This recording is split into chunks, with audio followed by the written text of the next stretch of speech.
and welcome to Cruising with Kayfabe. I'm Mongo. I'm Emily, and today we made a house call. We Gotcha. are joined by Jeff and Rachel, our co-hosts.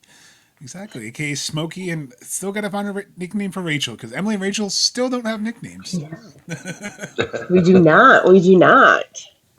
Kind of a guy thing, I guess. Maybe. Just like quoting movies that drives Emily nuts. No, it's the song. Or asking her who a song's from. Yeah, I'll do some of that too. Zombie. Hey, hey. But speaking of movies, Crocodile Dundee, you call that a fork? This is a fork. You call that a knife? This is a knife. We're going to go down under because the Road to Revolution really started in Australia. Grand Slam Australia was absolutely phenomenal. Plus, I heard there was an iconic debut that Emily would like to talk about. So I think that's where we're going to start off to this Road to Revolution. Let's kind of go over Grand Slam Australia because that really kicked off an impressive 3-week stretch of these shows. Why do I don't want to start. That's too much pressure. I'm cracking. I'm not trying to make you start. I was just saying in general, we're going to start with Grand Slam Australia. I mean, you would have the Continental Classic match, Jon Moxley versus Takeshita. Jeff pretty much kind of hinted at this on the show. Go to a time limit draw. So kind of get each of your opinions quickly. What'd you guys think of the Takeshita Moxley match that now is going to go to Revolution with a no time limit draw? So that kind of set the precedent, set those seeds. You want me to go first? Okay, so I knew it was going to happen like that. I knew it was. I knew that if Takeshita wasn't going to win it, that would be why, was the time limit draw. Because I think it was a really good fight. That was a really, really good fight. I was surprised that there wasn't bleeding. Like, I thought it was going to be like a really bloody match. I know. I was like, well, what is this crap? But anyways, I thought it was really good, and I think that it sets up well for them to go to Australia. So I can't wait to see them there. Welcome from. This was at Australia. Oh, yeah, that's right. My bad. Yeah. You picked Takeshita, though. I know. I just want to point that out. She did. He has to rub she did whoop me. Well, no, but she can whoop me for the overall and rub it in because she got 5 out of 6. I only got 3, but that's because. But that's the only way that Moxley was going to win. Well, that's the only one you missed. Count out. That's the only one you missed. Well, but you also picked kind of the straightforward stuff, and I kind of try to be the oddball, so I understand. But yeah, I thought it was. Yes, that's exactly right. So, but no, same. I thought it was a great match. I was kind of glad they finished it that way, so that way it did get more build up, and maybe it'll get more than 20 minutes, or they'll build in a stipulation to, for an overtime or something else. But yeah, I'm looking forward to it and glad I got that one right because wasn't quite sure how they were going to end that and save everybody. I know. It's the only way that Moxley kind of. Yeah, I was going to say save face. Is that nope, you're good.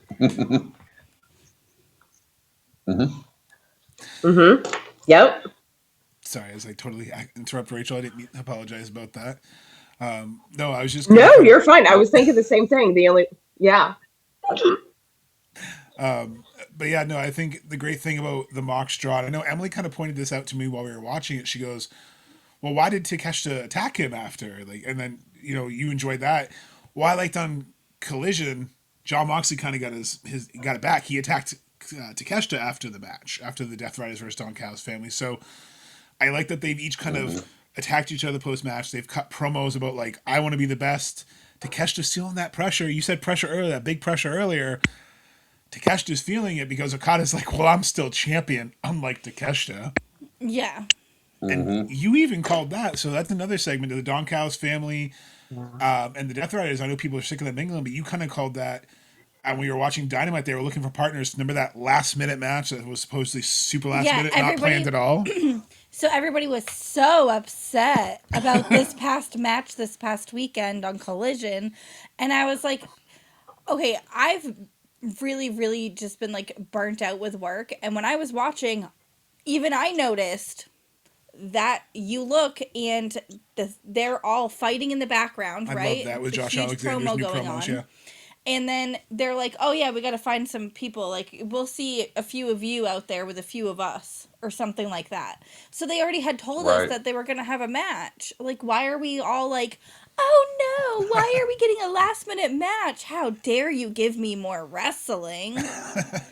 And it's the Death Riders and the Don Callis family. How dare you give us another match? And then, yeah, and he's Stupid. John Moxley's going through the Death Riders. I mean, I don't know if you guys got a chance to catch it. Him versus Mark Davis the following Dynamite after. Like, I thought that was a great setup. What did you guys think about that match? And Jeff, I'll ask you, where do you think this Death Rider Don Callis storyline's kind of? Where do you think it's going?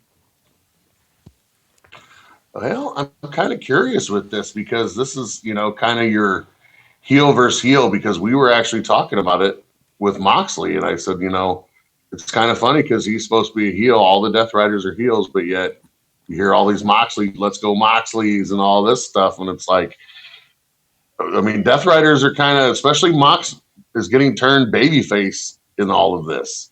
So that's where I actually am really, really curious to see what happens here, because somebody's got to crack. One of the two's got to, one side's got to give. Somebody's got to win. Somebody's got to end up losing. So I'm really curious because, like I said, Moxley's really the only one that's getting that babyface type feel right now. So I feel like he could leave them and that could get destroyed. And Don Callis family, unfortunately, probably be the one still standing. So I know, and you've been calling for the downfall of the Death Riders for about since All In, but you've correctly predicted it. You predicted that Moxley, was going to start turning, and the Death Riders eventually would turn on him. And I think even just seeing the hair versus hair match, which I think we can talk about real quick, you have Marina Shafir and YUTA. YUTA takes the pin by Tony Storm. Fun match. Absolutely loved it. I love that Tony took that amazing pile driver by YUTA. YUTA gets his head shaped by everyone, but to kind of go with your Mox point, Mox punked him out. I was like, you get your ass back in the ring. You made a promise. And then he was in the corner just kind of, he was so disappointed in that bald man. Mm-hmm. Yep, he very disappointed. Yeah, I think he was more disappointed that he tried to leave the ring, and that's why Moxley stopped him and was like, no, you need to go back up there, you need to take it. So that was pretty good, though. I like that. Very babyface move, as Jeff was just talking about. Very babyface move. And Marina is standing up for what you do. Marina is the mother's milk. She's got everything, like, that's on her now. Everything is leading back to Marina. When Claudio just had his last match, Marina was right there by his side.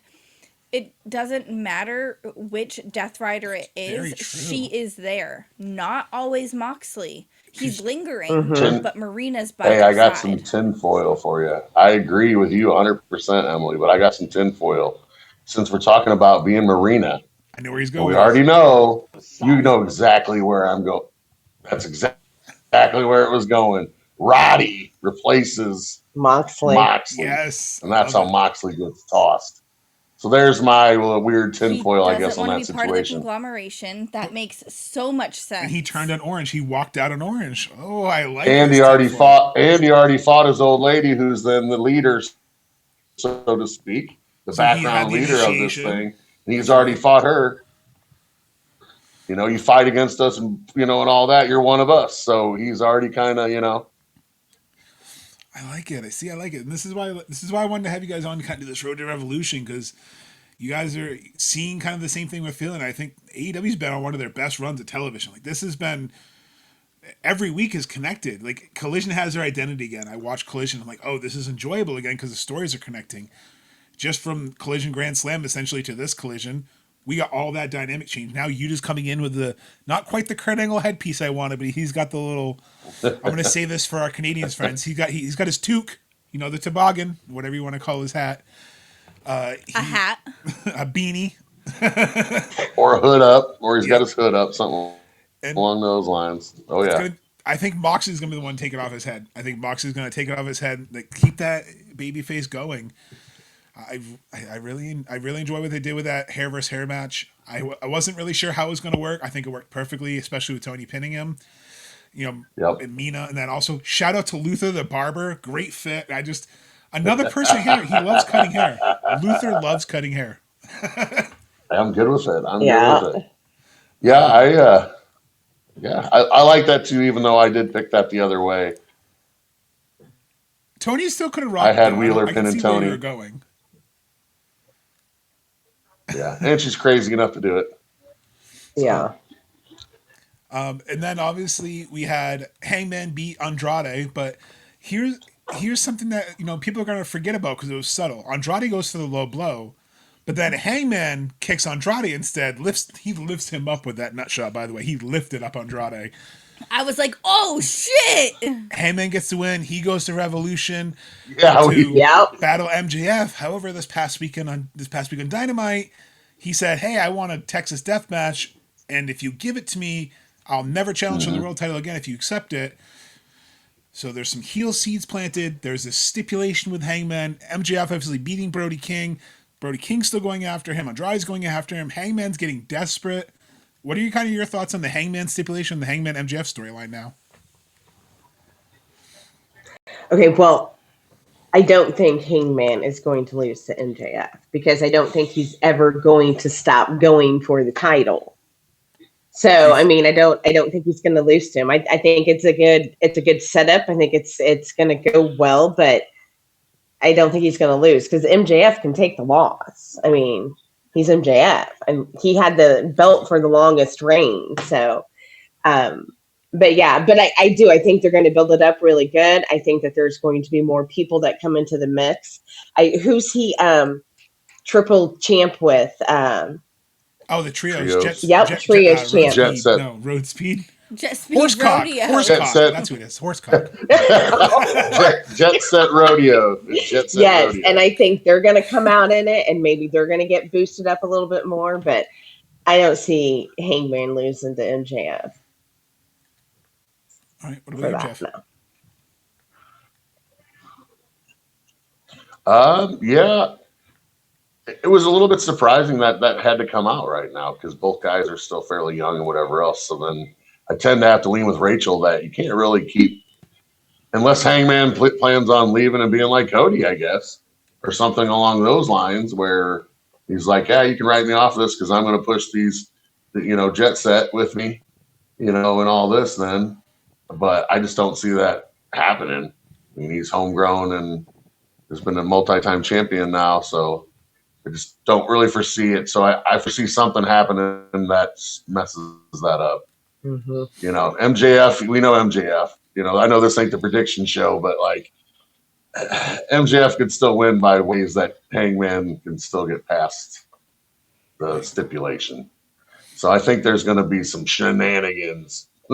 Did you say shenanigans in the storyline? Shenanigans? I did. And you got to think all the people involved, like you talked about, Brody King, and let's not forget about Swerve, Andrade, you got these different people. I know Swerve's got his stuff with Kenny and whatnot, but, And, I mean, Andrade just called out MJF at House of Glory. He said, listen, you're giving everybody else a title shot. You're scared of me. I'm still coming for you. So, Emily, how does that kind of add the wrinkle to you with this? What do you think of this Hangman story? What do you think of everyone going after MJF? That's what's supposed to happen. He's the champion. He's supposed to have multiple people coming after him with multiple stories.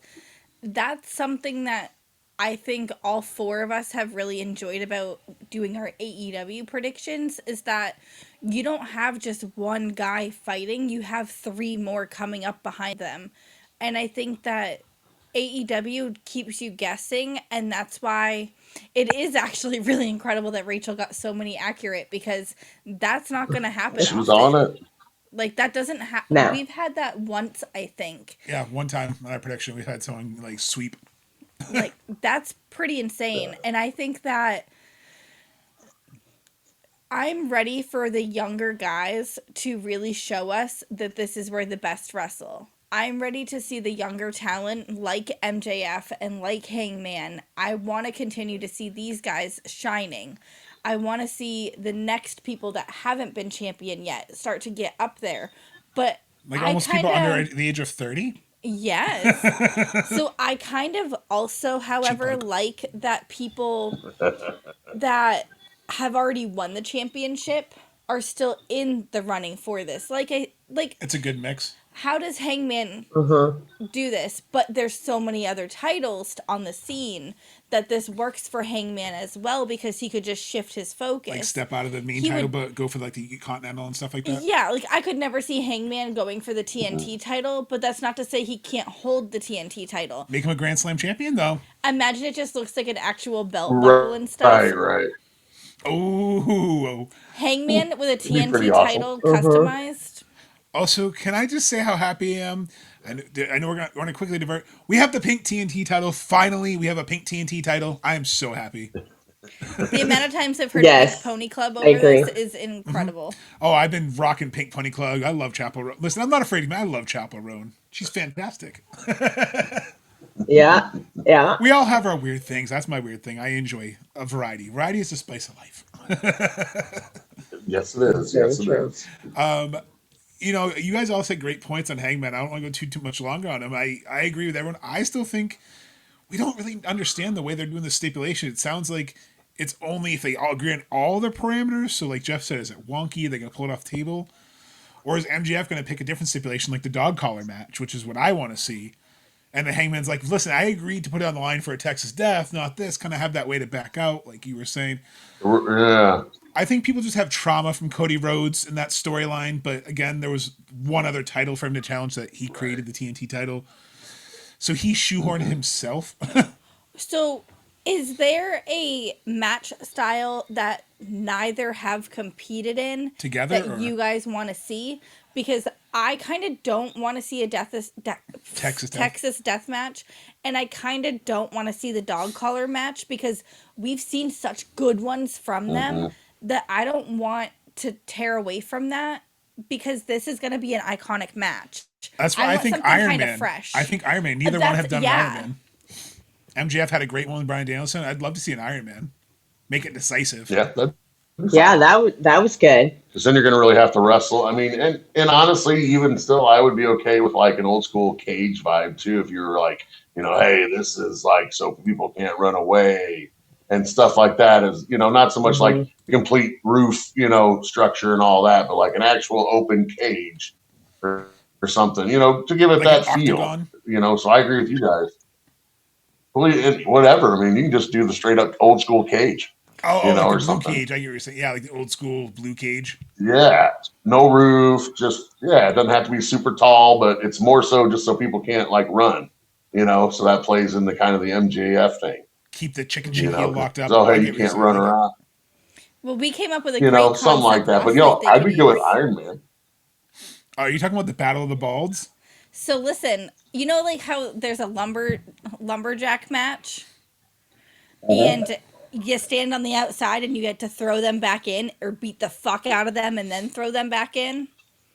What if instead of it being the brawny men around the outside, you get the John Silver, you get the Ricochet, you get the Brandon Cutlers. She wants to. We were joking around. There should be a Balls Battle Royal again. Like how funny would there be? Because I was bored and I went through the roster when she was working late on Valentine's Day, and I started looking at all the different balls. I was like, you have Ari Daivari, you have Bobby Lashley, Brandon Cutler, Claudio, Dax Hardwood. Like, you have so many people. And then for the refs, you get Bryce Remsburg. You get Luther in there, special guest Avery Christos, and commentary. Like, I feel like you could do the whole gimmick as a bald match. It would be so funny. It would be funny. But imagine like all the bald people are on the outside and they have to like turtle shell their heads to get back in the ring. Like they all get their heads slapped and say, That's funny. Salmon Miller talks about loving goofy wrestling. I love goofy wrestling. Mystery wrestling. Are you listening? Yes. This is a fantastic idea. Obviously, I'm not saying take about means spot on Revolution. Yeah, I want this at Revolution. Actually, like the main event of Revolution, make it my bald bitches. Oh boy. Well, no easy way to transition, but wait, we didn't talk about the tag team. I know, but after what you just said, it's gonna be interesting to transition. So I was gonna say let's transition to the women's division because right now there's a lot of shakeup in that. I mean, you had Tekla, you have Tekla, who's now the current AEW Women's Champion. You have Willow and Harley defeating Megabad, as Jeff first defined them. But Megan Bain's not done because not only did Mega Bad get their win back. Megan Bayne also took care of business, took care of poor Becca this past weekend on Collision, stared into the camera and said, Willow, I'm not done. Willow's on 3 title defenses, so double champion, double duty. What are you guys kind of thinking of this Willow and Harley storyline? And also the women's tag team division is going to be heating up because I know Emily's excited to talk about it. No, it's not time for Willow and Harley to use their belts yet. No, they're going to lose the belts to somebody else, not fucking Amazon woman. So no. I do, however, think that she could possibly take the TBS championship away from Willow. I can see that happening because, Willow has multiple belts now, and I think her and Harley together are adorable. I love them. I think that they need to keep going to get the women's tag team growing and growing and growing. So Willow losing the TBS championship to Amazon Woman isn't, a bad thing. So, I mean, she can lose to her sorcerer. Your prediction could the big come old true fucking head thing that she's got going. And if the Sisters of Sin get the tag titles, then the Triangle of Madness is going to be dripping in gold. Yeah, I wasn't happy about Tekla winning at all. I thought that was a boohoo. That was bullshit. Yeah. Not even a little bit. I don't like Tekla. That's good, toxic. I love it. No. Yep, that's good. I just like her eye makeup, and that's it. I love it. I love her look. Yep. I love her badassery, but why do you have to go after Statlander? Because she was the top dog. I don't care. Statlander worked so hard for so many years to get to that point, and it sucked to see it get taken away, and I hate it. And I like Tekla. I think she's awesome, but you went after the big dog, and I'm not impressed. Well, no. I know. I totally understand. Well, Jeff. She plays the role very good. She's so good. Damn. This is like when I hated the Young Bucks. I fucking like you, but I don't like you. Mm-hmm. She does good being the bad, snooty little bitch. I guess Jeff and I are the only ones happy about Tekla being no. Wait, whoa. I gotta just ask you guys, because maybe I'm wrong about this. Since Mariah May, have we had a heel women's world champion? No, because Toni Storm had it for a long time. So it was Toni, then Chris. Well, it was Toni. Yeah. I mean, Mercedes TBS, but not World. World, it was pretty much Toni. But Mercedes isn't a heel and she's not a face. I feel like she's a tweener. Mercedes is a heel. She's 100% a heel. Yeah, but I like it. It works for her. She's a heel you enjoy. Because it went Toni. Because it went Toni because we just saw Mariah win it because we have AEW 2000 or All In 2024 on. And she just won it earlier. So it was Toni, Mariah May, Toni, Chris, I guess, right? Yeah, because Toni won it back at Grand Slam Australia, defended it at Revolution, the Hollywood ending, and then Chris took it at Full Gear. Or before Full Gear, at Wrestle Dream. Gotcha. So, okay. Jeff, what do you think? Do you think Bane's going to take that TBS title from Willow and the tag team division kind of goes on a run? Or what are your thoughts on the women division? Okay, so they... I was during the predictions, I was talking about, the TBS championship needing to get defended. So I felt really good that they had a match to defend it right afterwards. Cause it was like, hey, someone's listening to me, even though they're really not, but so that was kind of nice. You know what I mean? To see that, but I was kind of surprised that they won. Thought Harley might be the girl to do it, but, no, I'm liking it. We're getting these tag teams built up. We got that debut of the Brawling Birds, I guess, on Dynamite. Their Dynamite debut. They've been on Collision once. Yes. Or was it Ring of Honor? They did a house show, and I think Collision and Dynamite was their first show. Okay, so getting their debut there, and then you got to have Becca and Viva Van on as well. So not to say that they're in that picture yet, but that's bringing more people out. Now we got Brawling Birds getting established, those types of things. But yeah, I could see Megan Bayne possibly being the TBS versus the tag, because I might go now, I think, leaning that way again, that the Sisters of Sin are going to be that force that ends up taking it, and the TBS ends up becoming, Megan's focus and her reward, because they're still trying to keep her looking powerful and, You know what I mean? Like you said, with that match with her Amazon and Becca woman. on Collision. Then she was, of course, in the Dynamite, 4-way match, which she didn't need the pin or nothing like that, of course. So, I mean, they're definitely still keeping her strong and trying to build her up. So, but yeah, I'm going to go with Rachel. I'm going to go TBS and Sisters of Sin for tag, I think, is some of the upcoming future. All the heels with the gold. I like it. And, Mega Bad also got a new partner, so now they're a trio. And I know Emily wants to talk about this. So Emily, you're excited. Yeah.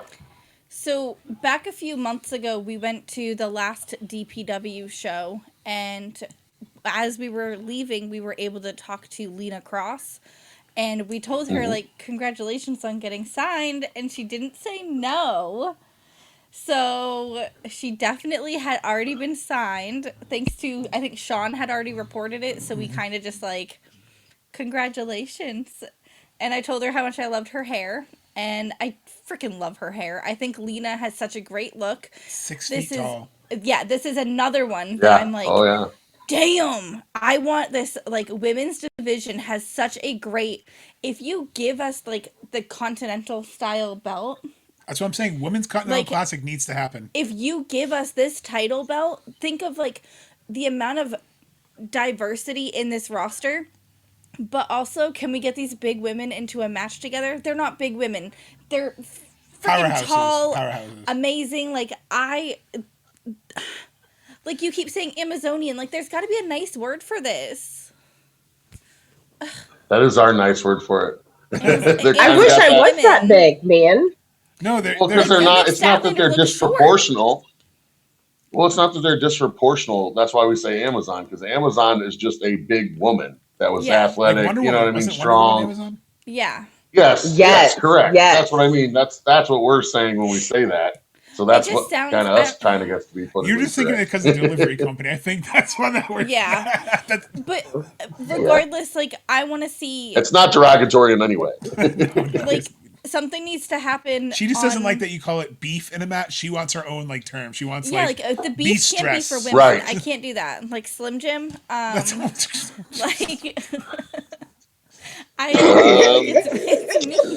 Anyway, that's what we need. Hey, that's what we need comments on. We need comments on what the people should be yelling when the women are slapping together, and it cannot be sexual or derogatory. Right. It has to be actually legit. Not scissor me. Right. Yes. Well, that's already been used. That's trademarked. Well, even like the Brawling Birds, they're hard hitters. Like, I mean, their tag team finisher looks awesome. Where they kind of hold her up for a reverse, like a power bomb, and then almost. Best way, it's almost like a heart attack style. It kind of reminds me no, it's a heart attack in the ring. No, it's literally a heart attack. It's more like a heart attack, like the old Heart Foundation. Yeah, well, and then I don't want to forget this either, because I do have this note, but yes, they have them on top shoulders on Doomsday.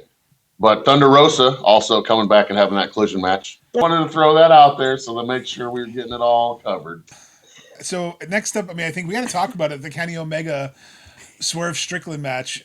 Holy crap! Did we just get a 5-star match on TV for free? That was probably one of the best TV matches I think I've seen in a long time. Definitely match of the year contender already. Pulled out all the stops. Poor Aubrey takes the V trigger from Swerve. I mean, excuse me, because of Swerve takes the V trigger. Swerve wins with big pressure, but then chokes out Kenny with the chain. Vertebreaker through the table to end the show. Like, holy crap, takes Kenny out, completes a full heel turn again. Swerve's not playing around this time. The villain is back. The most dangerous man is back. So what do you guys think about the heel turn? What do you think about the Kenny Omega match? Well, I liked it. I hate the fact that Kenny got beat up, because I love Kenny. Kenny, number one, but I thought it was a really, really good match. I hate the whole chain thing. They can totally take that out, but I can't believe that they broke the table whenever he went down with it. I was surprised nobody got hurt. Really thought Kenny Omega hurt his neck whenever he did that. It was, and Swerve is bigger than Kenny Omega, and can do damage. So, but I thought it was a really, really good match. I liked them two going at it. Because I mean, Kenny Omega, he's just the king. I mean, is he better than Will? Oh no, nobody's better than Will. No, God no. So, but yeah, I really like it. I'm excited to see where the storyline's going to go with these two. So, All right. Well, yeah, I'm okay with the Swerve going back to the heel and the do anything type, because that's when he gets shit accomplished, I think. So I feel like that'll be good for him, because we have a little bit of shift, it feels like, in some of these situations. I don't want to take the tag team men's stuff away, but I'm just going to throw out, Kenny Omega's a face right now. Swerve just went back heel. The Young Bucks are back face. So you got elite type stuff that can happen now. You have these different things. So, you know what I mean? So I'm kind of going with that type of stuff. So I think it was good that Swerve went heel. And then I think that's going to help get him back into the title picture here. I don't know if it's going to be the next stop, time or two, but he might be about third in line right now, maybe, with what's currently going on, something like that, maybe fourth. So he's definitely in that, but I don't think it's right now, but it's definitely coming. So he's definitely going to be a major player in other ways. So here's my tinfoil with the Swerve heel turn. He's screwing over Hangman. He's costing Hangman the title at Revolution. That's going to be my first early. I think he's going to, because Kenny Omega in the promo when they were battling said, "Do you want someone to burn your house down again? I have a friend." mm-hmm. Brought up that, remember, again, bring up, and then then he got disrespected by Kenny. So he's like, "Listen, I helped your friend out, and you're in disrespect me like that." There's got that real life tension. What a way to kind of call that back. Because when Hangman was going after Swerve, yeah, he was taking everything from Swerve because Swerve worked in his house. But now Swerve's like, "Listen, no matter what I did, it wasn't good enough." And like he can almost play that reverse Hangman role. Like it can be almost like the opposite this time. And then I think that's how you get Hangman heel eventually. I think both ways they kind of eventually we can get both of them as heel. Do they have a show in Florida soon? Not off the top of my head, I don't know if they do. My curiosity, I'm going to tinfoil this. Please do.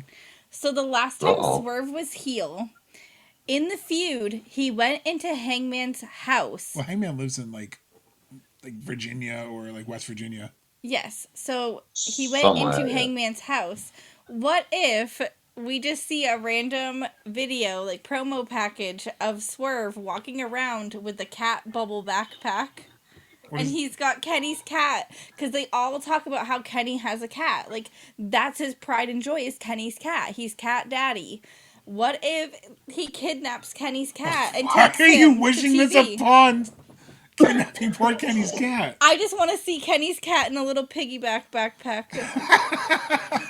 It would freak Kenny out, though. It would piss him off so much. That's his child. It would. Oh man, I love it. I hear what you're saying. It would. You're right. It would work. You're right. It would. The last time Swerve went into someone's house. Okay, but I don't want a catnapping. It would be so cute. Oh my god, that's funny. Oh man, I like I said, I think that Mr. Bigglesworth. Alrighty, okay, we don't need a Dr. Evil spin here. Obviously, before we kind of get to the last couple points, I want to bring up the Bullet Club War Dogs. You had Clark Connors and Gabe Kidd taking on the conglomeration this past week with Ishii and Orange Cassidy. Darby taking out Gabe, basically kidnapping him, hitting him with a skateboard. But the big story progression was this past Saturday on Collision. Clark and Gabe come out to the announce desk and we're basically calling everyone out, calling out the conglomeration, calling out Orange Cassidy. They're going to be outnumbered. Do we get David Finlay in AEW? Do we get the other War Dog in AEW? Because it seems like they were setting that up when they were kind of punking out Tony Schiavone. They kind of dropped some hints that, hey, we're going to take on the conglomeration. They need strength in numbers. And what better way? Do we get the conglomeration so we eventually get this Bullet Club Civil War? Because we'll have literally 3 of the original leaders of Bullet Club in AEW if he joins. So what do you guys think about that? That could be interesting. I think he's going to end up joining. Plus, I also think that the Young Bucks have went back to their original Super Kick party. So that also helps with that as well. And the whole Kenny Omega coming back into the... He's the cleaner again, yeah. So I think it would be good for all... That'd be 5, right? Well, you could have a bunch of different factions of different things, of course. I mean, because that would be the elite, those 3. Then you have the War Dogs. If Finley comes, then you'd have those 3. So that's 6. I mean, Hangman can be involved. You also have a possible Jay White, Juice Robinson. That's what I'm saying. So there's different aspects of those things that could happen. I think Tony Khan's been really good. Jeff, where we have NWA, we have the Wolf Pack, we have the almost like 3. So we have BC OG Bullet Club Gold, and Bullet Club War Dogs. Mm-hmm. What if that'd be cool? You have Collision kind of being taken over by like the War Dogs, and then you have Dynamite with like the Elite, the Bullet Club Elite. So you're saying we should have the Bullet Club OGs instead of the OGBC that WWE had? Yes. Well, they'd have to be the Elite Bullet Club. Because Bullet Club they can Elite actually use the Bullet Club name. No, it's just comical to think of like they had OGBC and we're trying to do BC OG. Right. Listen, I was just trying to say they can even call it the Elite Trademark because they're part of the Bullet Club. Yeah. Well, New Japan, the Bullet Club's over, so yes. I mean, there's. But what if we get another leader? Okay, you have too much tinfoil. I think we're good. AJ Styles? That's not a tinfoil. You have too much tinfoil. Well, that's what I was gonna say. Who depends on how Revolution goes, if it's phenomenal or not. If again, I don't know, they're swerving on WWE right now. They're doing that little like, upset phenomenal. I'm sorry. Oh, sorry. Go ahead. No, he was saying I was yelling. She's excited. Go ahead. You were going to say something about AJ. I am upset about that. Why hasn't he? It's not over yet. Well, so I think to make you feel better, fight with WWE. I think to make you feel better, Rachel. So here's my little tinfoil. I'm still 40% sure he's coming to AEW. I'm still 40. Pretty positive because last time they did a send off like this, WWE's doing the retirement this coming Monday as we record this. They're going to be doing like this little retirement send off, very similar to what they did with Edge. No one thought Edge would show up at Wrestle Dream. Revolution takes place the day before All In tickets go on sale. So, I mean, do we see Ospreay and AJ in the same ring to close out Revolution a la All Out 2021? Remember how All Out 2021 we had Adam Cole and we had Daniel Bryan show up, Bryan Danielson? Do we see the same thing at Revolution? Because what better way to sell your tickets to your biggest show of the year than to debut 2 biggest moments right there? Like, we'll bring Ospreay back, not debut. So to go with your AJ Styles, and then maybe he can go after Swerve for kidnapping Kenny's cat. Like,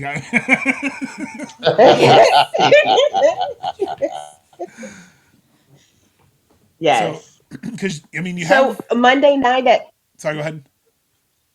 No, Monday night at WWE, they're doing a retirement thing for AJ. Yeah, like a little video package. Yeah. Okay. I know that. That's what I'm saying. It feels almost like, and again, I could be completely wrong. He could stay with WWE, but it almost feels like what they did with Edge when Edge had that retirement match against Sheamus, and they made such a big deal the whole episode. It's just, yeah, he kept his gloves on, and that's what's the he kept his glove. I feel like we all said it on that Zoom when we were watching the Rumble. A wrestler would leave his boots or something. Even Undertaker, when he like kind of faked his retirement, left his hat in the ring. Like I don't know. I could be overthinking this. John Cena left his boots. I'm glad he didn't leave his jorts, like the AI image that went around, because that was funny. Did you see that image that went around? I did, yeah. Oh man, Nigel just came out for the All In 24. Oh, I hope we get just that right now. It's coming out. Oh, dude, I know. that'd be awesome. We better get a Royale. Oh, I'm sure we'll get something. I'm sure it's All In. It's their biggest show. Their showcase, yeah. They'll showcase everybody they can. The last segment, before I kind of want to get into is kind of the tag team division. You have the Young Bucks, going against FTR. People are upset, but I mean, it's really only the 4th, 5th time in 6 years, so it's not like it's a whole lot. However, there was a wrinkle thrown in this Saturday on Collision. FTR walked into the treehouse, complained about the old devil's lettuce.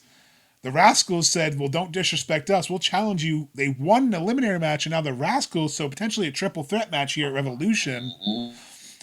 But the Young Bucks, they disrespected Stokely. They super kicked him Bret Hart style out of the wheelchair. And FTR got some revenge. Poor Papa Buck, Mama Buck got shoved. There was spitting, there was powder throwing, but then poor Malachi Buck, He got pulled in the ring. He got spiked pile driver. There was chaos with the demand. Another episode. So you have Dynamite going off there with Kenny being destroyed. And now you have Collision going off there with the Bucks family being taken out in their hometown, basically. Mm-hmm. So what do you guys think of the angle? And what do you think of the kind of tag division? I think that the Young Bucks are going to be the ones that end up beating FTR because I don't know why, but FTR keeps winning and they don't need to. It's time for them to go sit down. Their time is up. However, I do like the Rascalz getting some airtime. I think it's going to be a really good match. So, and I think you're going to start seeing them a lot more. So I do like that. But I think the Young Bucks, because every time the Young Bucks, like some big match comes up, they're always going to win. I mean, they're the Young Bucks. So, yeah. But anyways, that's what I think. Okay. I've been liking it. What I feel like we kind of have this little bit of shift, like I was talking about earlier in Dynamic. I feel like tag team stuff is starting to be brought out to the surface and, not necessarily a main focus, but I feel like definitely there is an increased focus on it. Like we talked about, even women's division wise, mixed tag wise, you know what I mean? Like there's been a huge focus on this mix, which I said, I'm down for it as long as it's done right. I'm down for it. We've had the women's tag stuff, now we're having tons of different men's stuff. Like, if that War Dog thing, we still have Clark Connor and Gabe Kidd, that could be a tag team, the War Dogs, or something along those lines. Orange Cassidy obviously can get whoever he wants, like he said, bringing out Ishii. But same thing. We got Jet Set. If that falls through, there's still another Skyflight tag team. The Bucks has been kind of building up. Yep, exactly. Then you got Demand, Gates Agony. That it's in that. Etc. But the Rascalz as well. Sorry, little FTR. I don't leave them out since they're involved. But yeah, I see that being possibly that triple threat. Really starting to push the Rascalz because a Rascalz Buck match for something pretty important, I think, would be something to look forward to in the future, especially, with the Bucks, especially kind of going back to that old school super kick style, with the tassels that they're doing right now.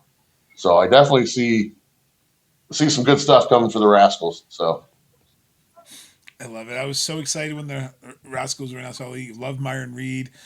I love everyone. That match was so fun with FTR, and FTR is not a team that you would think would have a good match with the Bucks, and they do. Would think would have a good match with the Rascalz, and they do. They're so good at, Cash is good at kind of elevating, and he'll do some dives. He'll do some things that he normally doesn't do in those matches, and I really enjoyed last night. I enjoyed the chaos, and I know Emily really enjoyed the Treehouse segment. You were laughing throughout that whole thing. I laughed so hard because everybody that was in the Treehouse was also just like, it was just so epic. I don't know. Everything about it was great. It reminded me of just... It reminds me of that 70s show when they do the circle. Yes.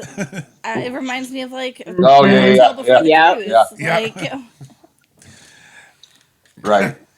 But I also think another segment we got on TV this week too, I believe it was on Collision, you had I can't even think of the Outrunners. I was trying to think of their nickname and I just spaced. So you had the Youngest Men Alive, the Outrunners, you had Private Party, all kind of hanging out in a room having a party. So again, to go on your tag team division, you have them. You have Dalton Castle with the Outrunners, and now when they do the "You Son of a Bitch" elbow drop, Dalton Castle gets involved. Like I love that the trios and the tag teams are building actual units. So it seems like there's focus on both of them. So I agree with that. It's been fun. And listen, if Jet Set Radio needs to drop those belts, the Outrunners and Dalton Castle are who needs to take them, because can you imagine their run around with those belts? Oh man, that'd be awesome. That would. Yeah. And I'm glad you mentioned Private Party, because I wanted to say something about them and I forgot. So thank you for bringing that one, because that was one I definitely wanted to say something about. Yeah. Because I was very excited to see them back. Very excited. So. And I have to say that they look so much older. They look more matured. Yeah, I don't know, like the last year has really done a lot of good, and I'm excited to see Isaiah's journey through his vlog.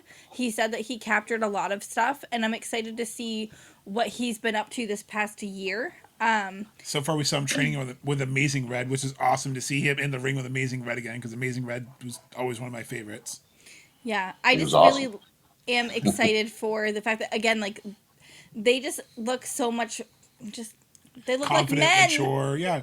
They grew up. They And were like Right in front of your eyes. Yes. but they were so young when AEW first started with them. To see where they are now, it's really awesome. We've seen like 3 versions Lots of of growth, them yeah. in 7 years. That's cool. And I think, too, once you get Jurassic Express back, just think we can have an original Jurassic Express Young Bucks private party match like it's 2019, but with this kind of evolution. Like, I'm excited for what Revolution's going to bring, because, again, I think this tag team division, I think, obviously Cope and Cage are going to get involved to screw over FTR somehow. So I think that's kind of got to be in the back. So there's a lot. LFI. Yeah, LFI. We had Beast Mortals finally return. He took on Kevin Knight. That was awesome. That match. Can I watch that 5 more times with popcorn? Like, I just love that you can tell there's finally some like definition of what each person, like everyone who's watching the matches, I think finally sees it that, yeah, there's a lot of matches going on, but there's stories told throughout, and they start weaving them in. I think this has been the best, probably almost a year and a half now. I mean, this only the second month of 2026, and they're still on fire from last year's All In.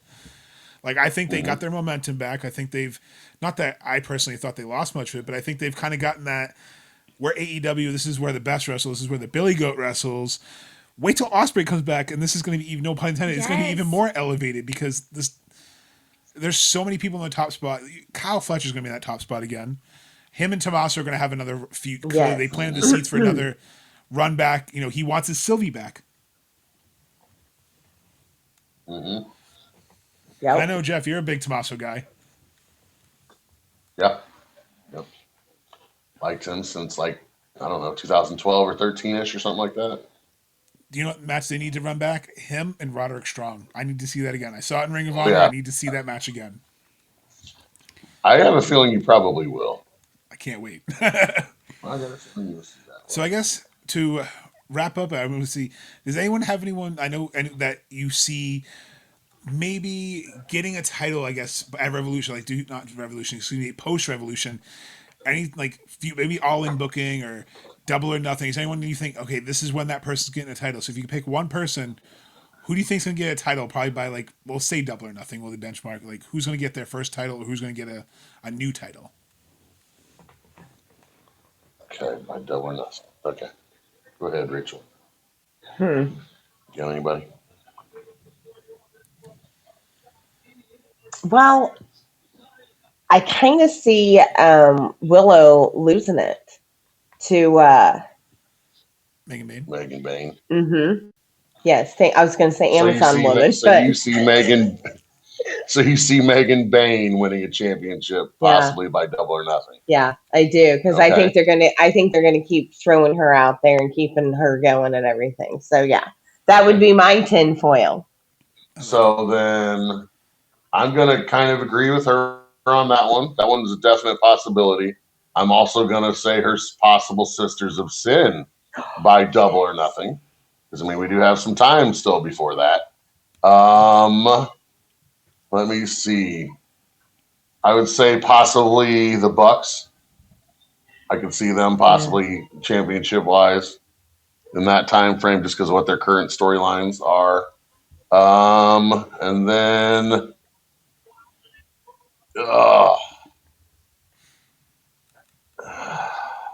Hangman or Swerve, I guess, would be my other one. I figure somebody's got to be in that world heavyweight. Maybe, I don't know, throw Kenny in there. But Takesha's not going to do it yet, because his is going to be later. It's going to be bigger when he gets his championship. So I don't want to say him, because I don't think he'll have it by that time. I like it. I think I know where your head's at. I think you're unifying that thought. I think I know where your head's at. Yep. All right. Emily, who do you think? And again, if you have more, that's fine. Who do you think by May? By May. Yep. So something I actually would love to see, I don't know how it would work because I don't want to break them up, but Sky Blue hasn't had a solo championship. Julia Hart had a fantastic TBS run and Tekla is now going to have a great women's world run. Can we see Sky Blue maybe get the TNT title aside from TNT? Yeah, or TBS, sorry. No, I was like, I whoa. would love to see, or maybe she gets into the Owen Hart and takes that. I want to see her take a singles title to the top. I want to see Sky Blue rise. And the men have the TNT title changing. Can the women start getting the TBS title changing? I think customized belts are really fun. Okay. It's a good way to create more imagine fandoms. Sky Blues have it be black with like blue stripes or something. Like blue. That's just it. Like they could do so much. And then That'd be cool. Julia Hart had this great new like lime green broken heart gear on, and if they get the tag titles, maybe they do something with the tag titles instead. However it goes, like Trey Miguel just won the international championship from TNA, and it's lime green for the strap. See, like I want them to have fun with this stuff, especially where Tekla is toxic.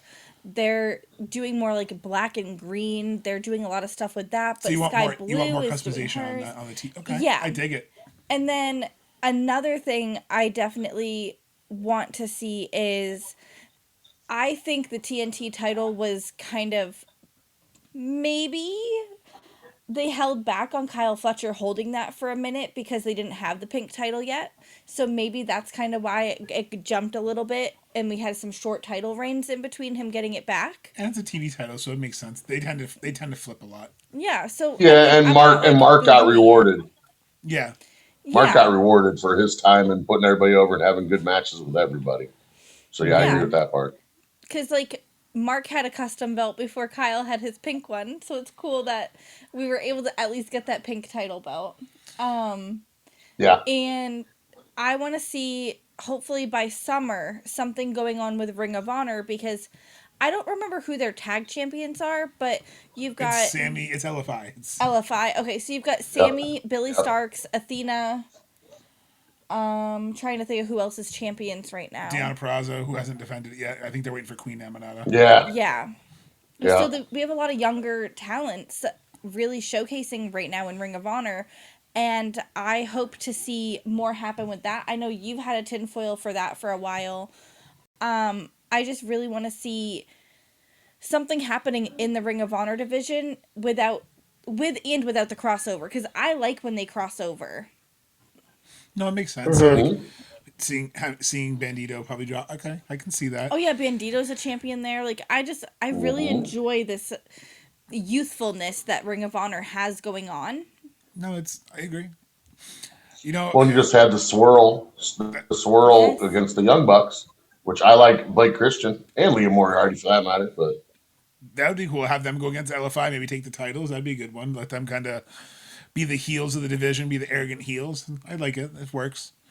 You have people in the frat house that could go after them. They definitely have a tag team division brewing over there too. I think there's something up Tony's sleeve with Ring of Honor. I think I've been saying this for probably 6 months, but he's signed a lot of people. I mean, we talked about Lena Cross. You have the Inspiration who just got signed on a house show, aka the Iconics.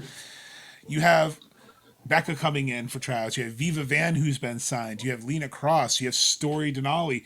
You have all these people that seem like they got to go somewhere. You have Jordan Oliver and Alec Price. There's a lot of you have Adam Priest. So you have a lot of signings that they've made to bulk up a division. Are they getting a YouTube streaming deal or something like that's what I'm wondering. Everyone is like, oh, they don't have a media deal, but how do we know it's not like, hey, YouTube's going to let us air Honor Club for free where you can watch it every Thursday on YouTube? Even if you only get a couple 100,000 people watching on YouTube, that's still a success. That's eyes. And then, hey, if you want to watch the pay-per-view, subscribe to Honor Club, maybe you get more attrition that way.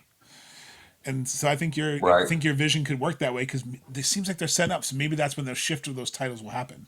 Yeah, and I like that it's almost like when the tag titles first were introduced for the women in WWE, where they were going every company. Like for every WWE. brand? Yeah, like all brands were coming out for this. If we get the trios unified like this, then we could, but if we get the trios expanded, you could really go somewhere with this division. And that's a great idea. I think they should have kept the 6-man belts merged, and then the trios can just go between brands. the women's tag team could go between brands technically. I think it could be cool. There's a lot of potential for women tag teams on. The men do it. I think there's a lot of opportunity. I agree. I think some crossover would help. I think my champion, that's probably by Double or Nothing. I agree. I definitely think Megan Main. I think she wins it at Dynasty. There's a picture of a throne on the cover. I don't know. It just seems like the seeds are there. I don't think it's be Revolution. I think she wins it at Dynasty. I think Vancouver, she comes out champion. And I think she goes into Double or Nothing, into Queens, New York, where she's made her name. In Double or Nothing, she goes in as champion. I think that kind of helps lead to that title run, because I still think, because Mercedes has now come back to the ring, she's not going to go after the TBS. She's going to be going after the women's. Or maybe her and a friend will be going after the women's tag teams by the end of the year. But I see my title. I think Sisters of Sin is my other one. I think Sisters of Sin take it real soon. I think they take it at Revolution. Put my tinfoil. I think we're going to see Sisters of Sin versus Babes of Wrath at Revolution. I think it's Willow can take back-to-back losses because she's Willow. She can rebound. And I think that it kind of helps Harley, because I think Harley's going to kind of go with the inspiration for a little bit. And I think Harley is in the inspiration are going to kind of have their trio. I think they're going to do something together, because Harley sings their theme song. Harley's good at doing the comedy stuff. The inspiration, I think it fits, and it kind of helps. Hey, look, Harley approves of them, guys. I think that's a good way to introduce them to AEW, because a lot of people aren't thrilled about their signing because of what they saw, but they're entertaining. I'm the first one who said, "Oh, I don't really want them in AEW."